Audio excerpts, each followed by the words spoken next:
Bless the Lord, O my soul, bless it. Hi, thanks for tuning in to Armor of God. As always, thank you so much everybody for taking the time to be here with us, and hopefully you'll learn a lot from this video too.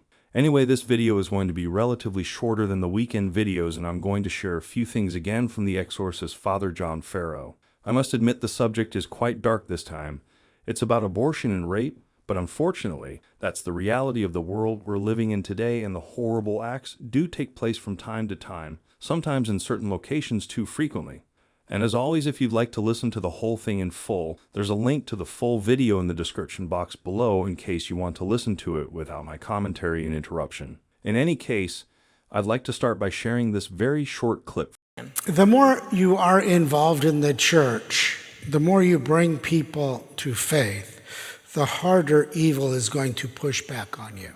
Anyway now, coming back to abortion, as Father John shared the case of dealing with a young man who has had significant spiritual issues his whole life, and in this clip, I'd like to direct your attention to two very important points here. Number one, when there is an unwanted pregnancy, if it's unwanted enough, they will curse the child. And number two, if you hate enough, you can generate a curse. If you have that much ill will in your heart and soul towards someone, you can create a curse, which then the demon will attach himself to that person. I am dealing with a young man who is entering the seminary. His mother went to an abortion clinic, was there for 2 hours, left and did not abort him, put him up for adoption, and he has had significant spiritual issues his whole life, and he is 35. Constant voices in his head degrading him, and he has been a practicing Catholic his whole life. He does not really know his biological father. Sometimes, I hate to say this, sometimes when there is an unwanted pregnancy, if it's unwanted enough, they will curse the child not to be born, not to live. I was doing an exorcism one time, and sometimes the demon's got a big mouth. He likes to talk a lot, okay?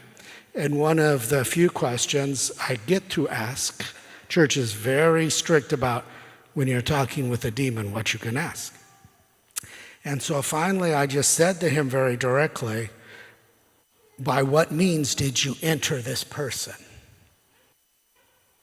And the demon said, by curse. And I said, and who initiated the curse against them? So and so. And then I turned around and said, so this person cursed them intentionally. And the demon said, no. If you hate enough, you can generate a curse.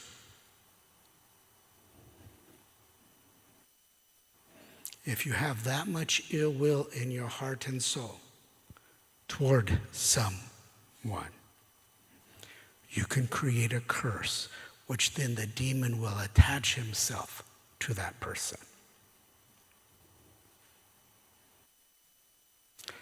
Yeah. If a person hates enough, that's an opening for the devil. Not just the person you've cursed, but the person who generates the curse, okay? It's kind of like a contract between the evil. Curse them. Oh, so you're going to give me something if I curse them. It's going to cost you something.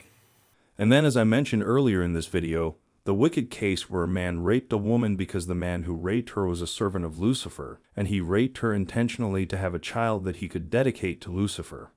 I have had person who was conceived in rape, and when we prayed over the person and the demon started talking, was very honest about the fact that the man who raped her mom was a servant of Lucifer, raped her intentionally to have a child that he could dedicate to Lucifer.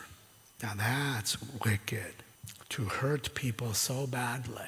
And then she had all kinds of issues from childhood she did not know, And it got really bad when she started practicing her faith. And her family didn't understand what's going on.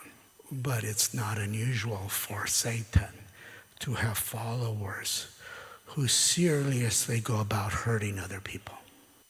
And rape is a violent act that only somebody with evil intent would want to do. So yeah, we get into some very sad situations sometimes.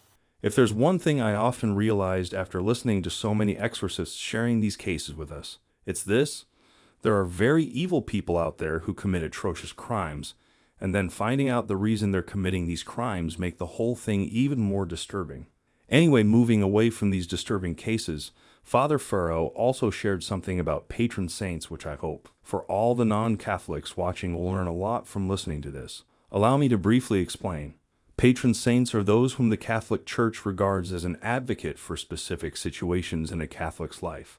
A patron is one who has been assigned by a venerable tradition as a special intercessor with God and the proper advocate of a particular locality, and is honored by clergy and people with a special form of religious observance. Anyway, here's something for the Catholics to remember and for non-Catholics to learn about. Because see, in the old Catholic understanding, your patron saint, he's supposed to come if you call. That's why we give baptismal names, Christian names, so that if you call on that saint because you were named after them, they're supposed to come and protect you. They're your patron. A very powerful thing the church established, so that now, we'd be baptizing people whose name is Fluffy and whatever, and all these families don't understand. You just lost a huge opportunity to say to a saint, watch over them no matter what happens to mom and dad in this life. Watch over them spiritually until they make it home. That's why we pick a saint for confirmation. Some people feel close to certain saints because of their background, what they did for a living, and different things like that. Okay? We don't call on them enough. Personally, what better thing they got to do in heaven to help us get there? You think they're not watching everything and saying, ay, ay, ay, what is going on down there? These people need some help, no? It's been more crazy. Anyway, for the last part of this video, I'd like to take this opportunity to explain something that Protestants have difficulty accepting. Why do Catholics have to confess their sins to a priest? Well, we hear this a lot. The priest is just another human being. All that I need to do is to confess my sins directly to God, and that is enough. And I'd like to explain why this objection is flawed on a number of counts. Number 1. Jesus asked believers to approach God for forgiveness through the apostles who were commissioned to act as his agents. Jesus told Peter, whatever you bind on earth shall be bound in heaven, and whatever you loose on earth shall be loosed in heaven. After the resurrection, Jesus breathed on his disciples and said, whose sins you forgive are forgiven them, and whose sins you retain are retained. And what we have to remember, priests alone carry out this apostolic role. And then also have to remember that the priest is not just another human being, but one who acts in the person of Christ. With faith we believe that when the penitent speaks to the priest speaks to Christ, and when the priest speaks on behalf of Christ. When the priest says, I absolve you, it is Christ who absolves. When we admit our sins to a priest, the priest also serves in the person of the church or in the person of the community. Therefore, when we receive absolution, not only are we forgiven by God, we are also forgiven by those that we have offended.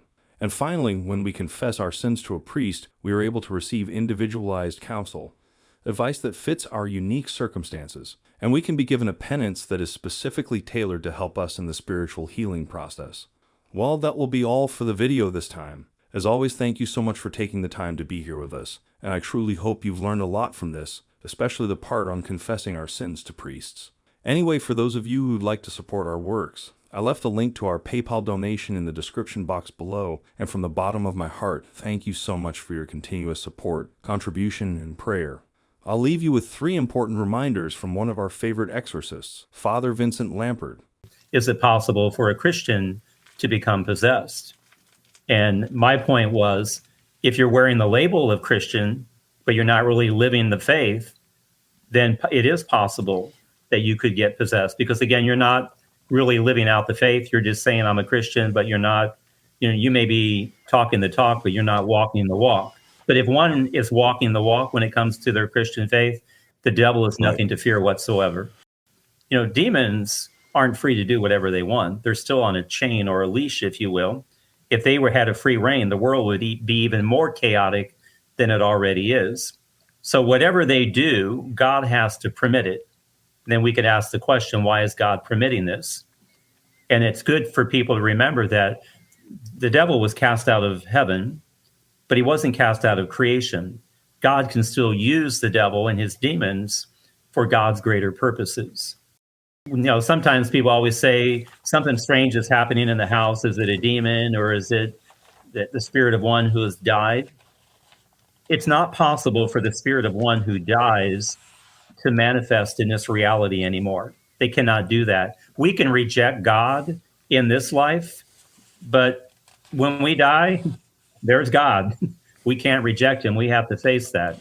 So I believe that when people believe they're seeing ghosts, it's demons that are masquerading perhaps as a loved one who has died, as an opportunity to get a foothold into that person's life. And now, until the next one, stay safe, stay healthy, and may God bless you.